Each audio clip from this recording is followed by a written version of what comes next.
The next dish that we're doing for Cook for the Family is a chicken casserole from the Gumba Panya ladies. Okay, they all cook for the old people there, and they've loved this nice chicken dish because it's nice and soft and easy to eat. You can buy your chicken in the store in pieces and go ahead and cook straight away, but I want to show you first, if you get a whole chicken, how you can break it up and bone it yourself. But the first thing we're going to do is safety first. If you're using these nylon boards anytime, take some paper toweling, fold him up nicely, plenty of water on it, and place it on the bottom of the board. That means the board won't slip from you.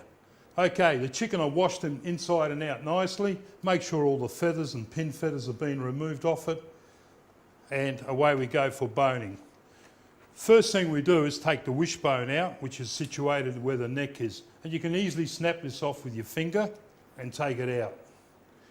The reason for that is when you're boning out with a knife, it won't catch onto that bone. You'll have a clean cut. Okay, so that wishbone's removed. Next thing you do is take your knife and follow the white skin through the legs, both sides, and remove them straight through the joints. That leaves the breast. Now, with that bone missing, you get a nice clean cut on the breast, straight down the breastbone, removing the meat from the bone itself. Use the tip of that knife. You'll come right up to the wing, cut through. Then you'll have what we call the breast, or supreme. The supreme of anything's the best part. And the tip of the knife again, cut into the bone. And again through the wing. That's left for the carcass. You can use that for stock making, for soups or whatever. Okay, to bone out the legs completely, notice the bone going into an L shape there. Take the knife, cut into the bone itself. Quite simple. Tricky part is you pull your fingers around the leg bone itself and remove. Tip of the knife, just cut into the bone, and you'll clear the other bone as well up the top of the thigh. Remove that as well. Cut around the bone, the knuckle, and off comes the leg meat. Nice clean meat, but no bones. Okay, and skin can be removed if you don't like the skin, or you can leave it on. It's not a problem. Okay, with the breast, not much to do, just to cut the breast, cut it up into 3 pieces. Okay, leave that wing piece alone, or you can remove it straight through the joint. Take the wing tip with the back of the knife, take the wing tip off. Now, always remember when you're using meat, chicken, fish, the board needs to be washed down before you do any other cutting with it, okay? We don't want any cross-contamination. It causes germs. Nice soapy rag and plenty of hot water, and you're ready to go again. Also, the knife needs to be cleaned.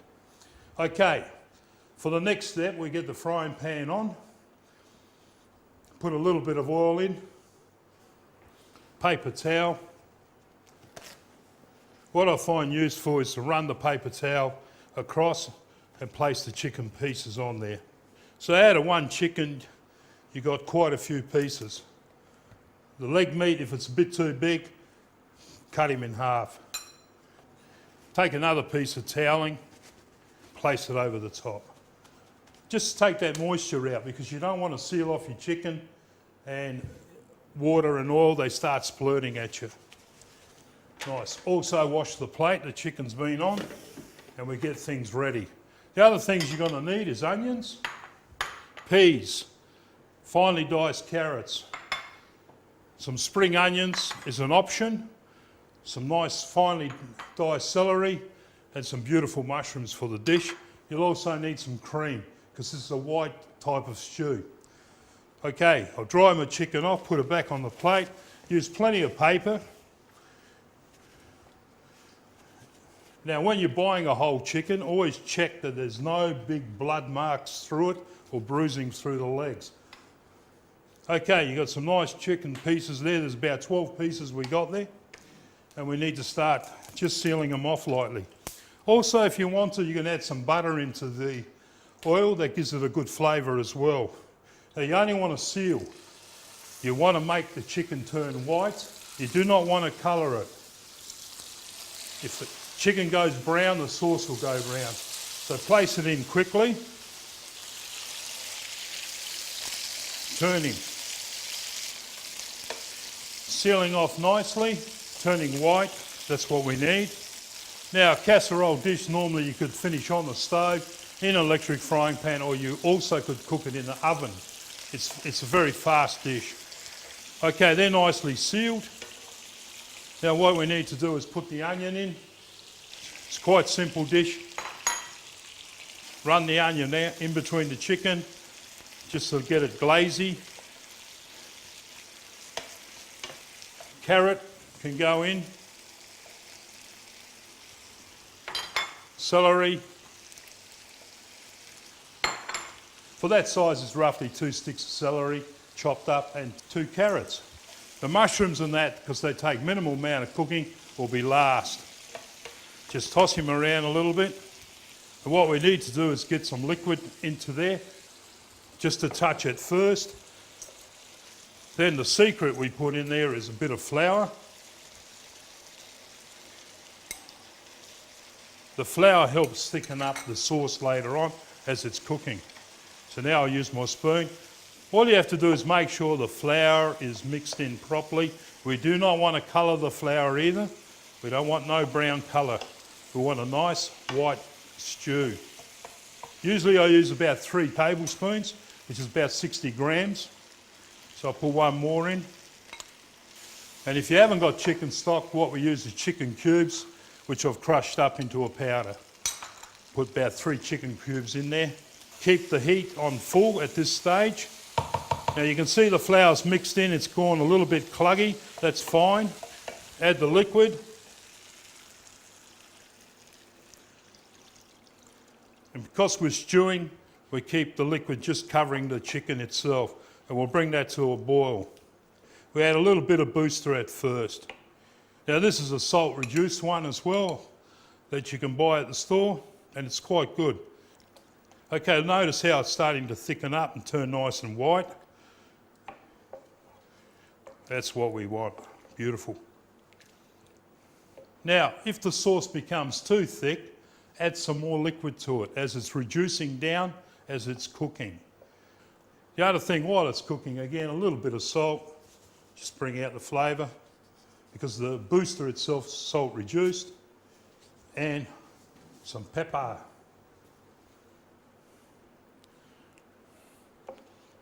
See how that sauce has come nice? It's coating the back of the spoon. That's what you want at this stage. What we'll do is start simmering pretty soon. If the fresh vegetables are unavailable at the stores like they are sometimes in the wet season, hey, use some frozen vegetables.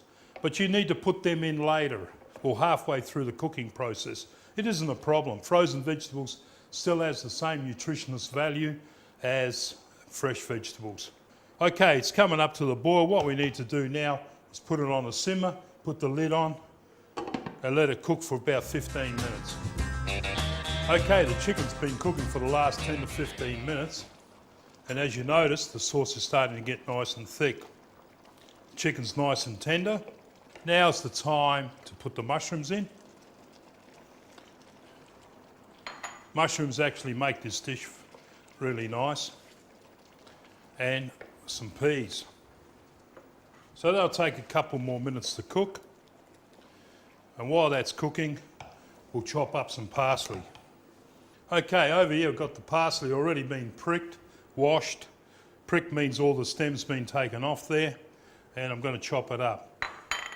And parsley actually is very good for you, it's full of iron. Just with a scissors chop, run it through.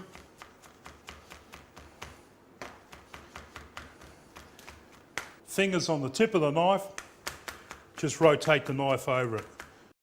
But you need to remove the excess moisture out of it. So you put it in a bit of paper and just squeeze the juice out of it.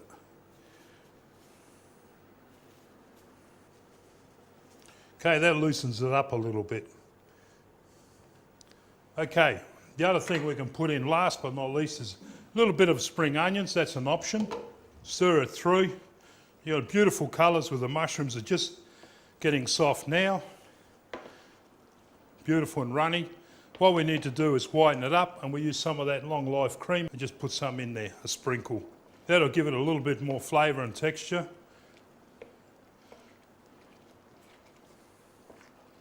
Okay, nice plate with some rice on there.